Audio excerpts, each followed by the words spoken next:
Hey y'all, it's Carina and welcome back to another field placement vlog. Last week I shared with you guys I was going to the Alliance of Social Workers in Sports annual symposium.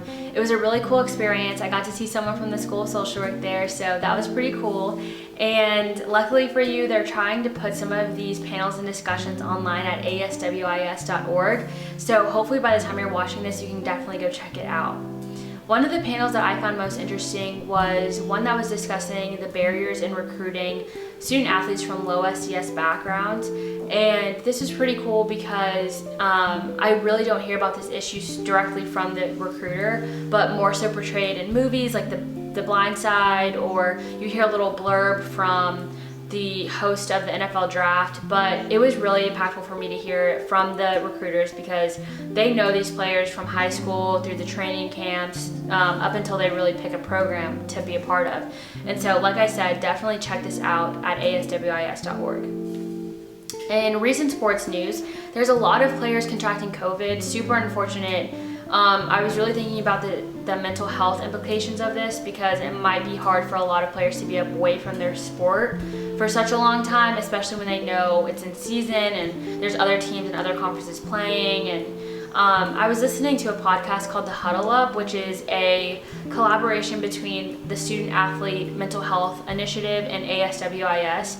And they had a former athlete on there speaking on what players really need whenever they return to play. And what she said was that they just want to feel involved. They still want to feel part of the team, still feel needed.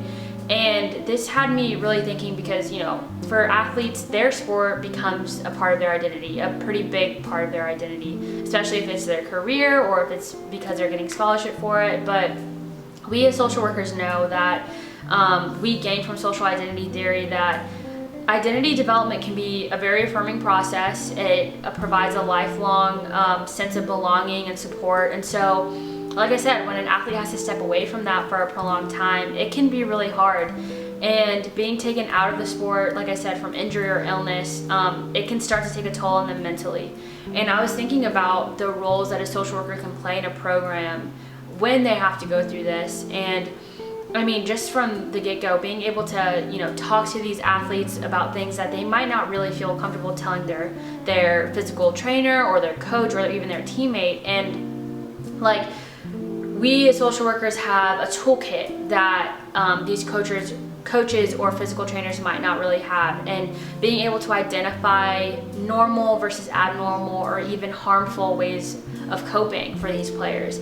And even in the transition stages, the transition period from them being injured or coming back from an illness into working their way back up to play can be really helpful to be able to talk to someone with this toolkit, with these different things in mind. And so yeah, I think for a social worker to be a part of a sports program is really important, and we're going to see this during this pandemic. And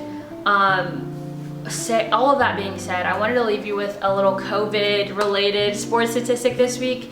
And the NCAA did a study. It's a pretty long name. It's called the NCAA Student Athlete COVID-19 Well-Being Study. And in that, they gained that a lot of student athletes right now, of course, they're feeling stressed and overwhelmed, but even more alarmingly, 1 in 12 have reported being so stressed that they cannot function. They're reporting a difficulty to function either constantly or nearly every day, which is far too much.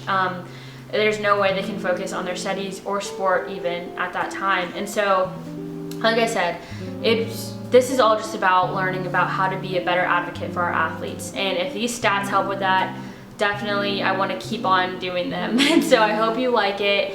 I hope y'all have a good weekend, and roll Tide.